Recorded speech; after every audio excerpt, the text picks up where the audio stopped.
So when we're calculating slope, it's good to have these triangles to work with, because the triangles let us to see the distances involved in the slope. So in this case here, we have our triangle. We've got a rise of 5 and a run of 12.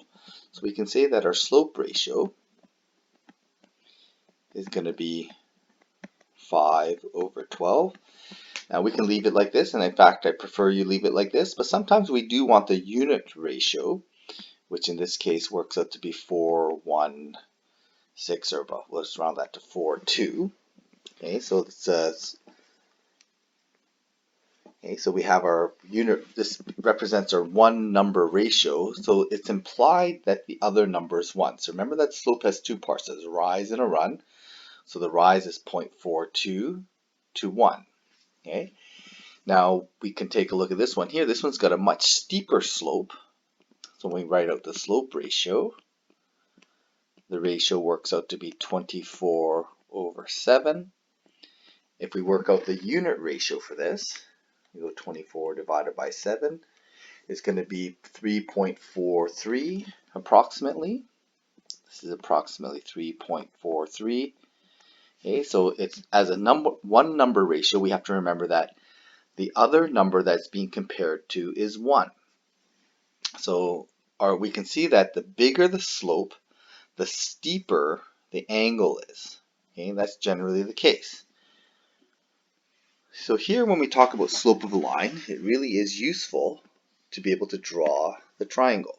Okay, we need to have a slope triangle. Now it doesn't matter how big the triangle is, because remember slope is a ratio, and whether you use a big triangle or a similar smaller triangle, the ratio of those two triangles are going to be the same. So we just usually choose some convenient points here. Okay, so those dots seem to be convenient enough, and we can see a rise of 1, 2, 3, 4, 5.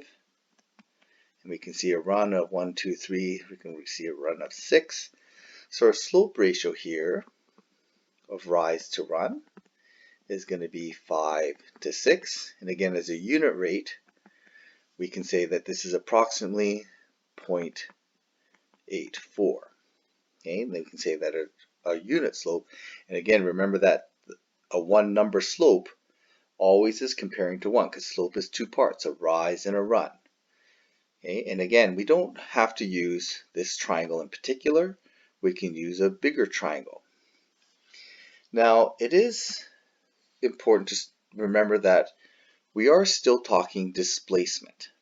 Okay, so it is important to understand that we can count the changes, but we also should understand this is also a displacement change. And we can find this by finding the end position of 5 minus the starting position of 0. Okay, here when I look at the run,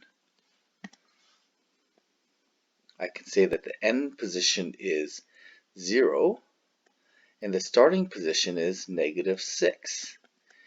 And so we end up with a run of plus 6. Okay, so going from left to right, yeah, it went plus 6, plus 5, and we can use the actual coordinates or positions to do that as well. Now, when we can count, sometimes we don't need to do this subtraction of positions, but it's important to understand there's a difference between the position of negative 6 and a length of 6.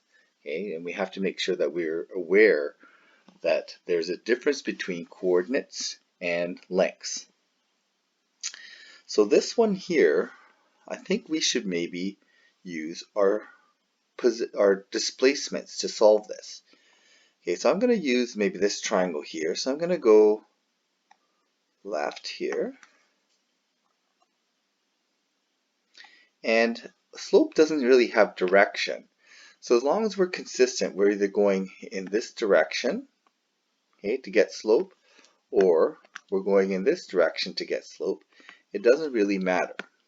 Okay, so it might be easier to think of everything as left to right, but I'm going to show you that it works right to left. So here's my horizontal positioning and my changes. Here's my vertical positioning and changes in my vertical. And I'm going to say that my starting position here is at 0, negative 4. Okay, so that's my start. My end position is going to be at -6, +2, 4, 6, 8, +8. Okay, so when we talk about horizontal positioning, it's always end minus start. So if I want to find out my horizontal positioning, my end position, so I'm going to write this as change in x, is going to be -6 minus 0. So my change is 6 to the left. So I went in that direction. My change in y, there's my end position, is 8. My starting position was -4. So if I do 8 minus -4, I've gone plus 12, and I've gone in that direction. So my slope then is measured from left to right, from right to left. Okay, so there's my slope.